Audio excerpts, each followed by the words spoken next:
Shqipëria e 700 tenxhereve politike mediatike ku zihen me histeri gjithë llumi i gjysmë vërtetave që janë dhe gënjeshtat më të mëdha, ku linçohen njerëz dhe familje pa asnjë gajle për lloj-lloj arsyesh të mos arsyes, nga gjobat e portalegjinjve tek likësitë e poteregjinjve dhe mllefet e pallavragjinjve, nuk e bund dhe nuk e zbraps dot kurse si Shqipërinë e të gjithë kapitujve të hapur të negociatave për antarësim në Bashkimin Evropian.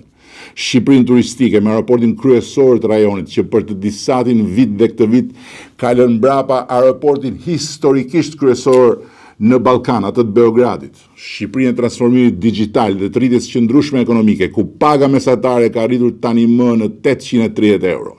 Shqipërinë e transformimit epokal të infrastrukturës, ku kantiere të reja hapen çdo vit, qoftë për arteret e mëdha të vendit dhe qoftë për ato të voglat.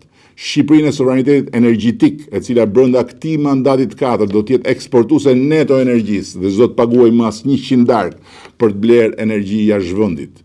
Shqipërinë e rilindjes industrisë ushtarake, e cila do të mikpres samitin e NATO-s në 2027 dhe do ta mbrojë ditë qiellin me dronët e prodhuar këtu në vendin tonë. Shqipëria 700 tenxhereve politike, mediatike dhe histerike nuk e mund dhe nuk e përul dot as në moralin e luftës kundër korrupsionit, Shqipërinë e reformës në drejtësi, Shqipërinë e pavarësimit drejtësisë nga pushteti politik, Shqipërinë e qeverisur nga forca e pasionit dhe vullnetit shtetëndërtues, ku për herë të parë në histori një parti në pushtet i hap rrugën drejtësisë për të pastruar me fshesën e ligjit dhe oborin deri dje të ndaluar të pushtetit politik, përfshir edhe pjesën e saj në ato obor. Kjo është Shqipëri, Shqipëria ime, Shqipëria juaj, Shqipëria e tyre që sot janë fëmijë dhe që meritojnë një vend të sundimit ligjit dhe jo të sundimit llumit. Nuk do të mundet dhe as do të përulet dot nga Shqipëria 700 tenxhereve politike mediatike që nuk duan drejtësi për Shqipërinë, po duan destabilizim, duan rrëmuj, duan shkatrim në dëm të Shqipërisë. Nuk duan drejtësi me ligj, po akmarrje me llum. Nuk duan drejtësi, po vetgjyqësi, linçime, poshtrime.